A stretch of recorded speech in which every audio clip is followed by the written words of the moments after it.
যুক্তরাষ্ট্রে ৪ বছরের মেয়াদ শেষে বিদায় নিচ্ছেন প্রেসিডেন্ট জো বাইডেন। একই সঙ্গে নতুন প্রেসিডেন্ট হিসেবে অভিষেক হতে যাচ্ছে ডোনাল্ড ট্রাম্পের। ডোনাল্ড ট্রাম্পের সঙ্গে শপথ নেবেন ভাইস প্রেসিডেন্ট জেডি ভান্স। সাধারণত উদ্বোধনী বক্তব্যটি দেওয়া হয় যুক্তরাষ্ট্রের পূর্বাঞ্চলের সময় সকাল 11:30টায় রাজধানীর ওয়াশিংটন ডিসির মার্কিন আইনসভা ক্যাপিটাল ভবনে। আর তার ঠিক আধা ঘন্টা পরেই মধ্যাহ্নের সময় ট্রাম্প এবং ভাইস প্রেসিডেন্ট জেডি ভান্স শপথ নেবেন।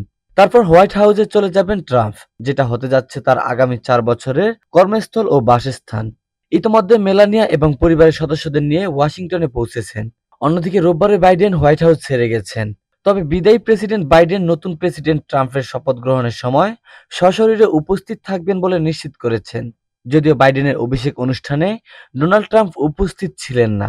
হোয়াইট হাউসের পক্ষ থেকে বলা হয়েছে এটি মার্কিন গণতান্ত্রিক মূল্যবোধের প্রতি বাইডেনের অঙ্গীকার।